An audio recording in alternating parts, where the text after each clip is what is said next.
Freedom of speech is a vital right, but it must end where harm to another begins. Online freedom cannot mean freedom to exploit, to encourage self-harm or destroy lives.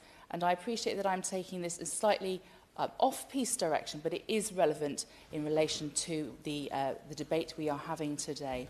And that is because suicide forums and other user-to-user platforms are also part of what Ofcom count as social media.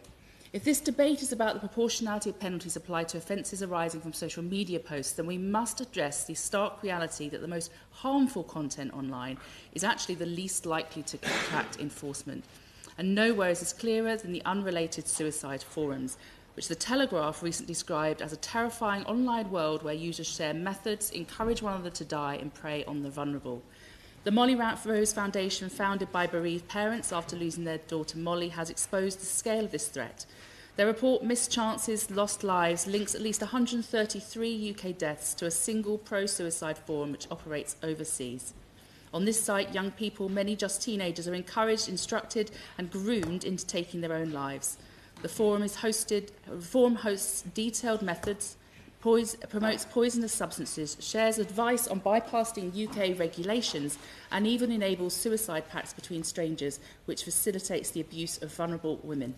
This is not free speech. As the site moderators claim, it is the deliberate facilitation of harm, fatal harm. I first became aware of the Foundation's work when I met a local family who lost their daughter, Hannah.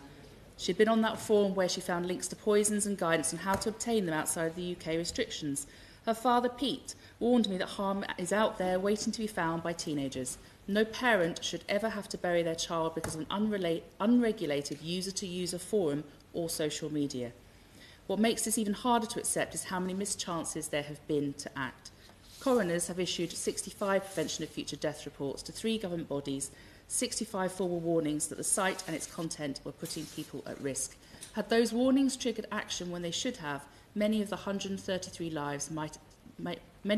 133 people may still be with us today. Ofcom eventually opened a formal investigation under the Online Safety Act, but only in 2025, long after families began sounding the alarm.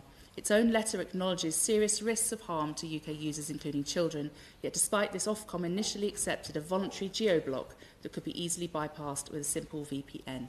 It took the discovery of a mirror site and determined unrelenting pressure from bereaved families for Ofcom to escalate the case to priority. Chair, this goes to the heart of today's debate. If we're examining how penalties are applied for offences arising from social media, then we must ask why the quickest and toughest enforcement does not fall on those creating the greatest real-world harm. The Online Safety Act creates strong penalties for encouraging suicide and serious self-harm, penalties up to 14 years and 5 years in prison. These penalties must not be weakened.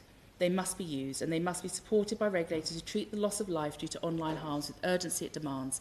I've met too many parents, siblings and friends and loved ones whose lives have been shattered. Their message is simple: protect young people, target the real harms and use the penalties to save lives. If proportionality, Chair, is the principle, then let it be proportional to harm, because our young people deserve a system that protects them, not the one that leaves the deadliest corners of the internet untouched. So I thank the Honourable Member in part for his debate today, for enabling me to raise this part of the important conversation relating to penalties for offences arising from social media and user-to-user platforms. Thank you, Sir Roger.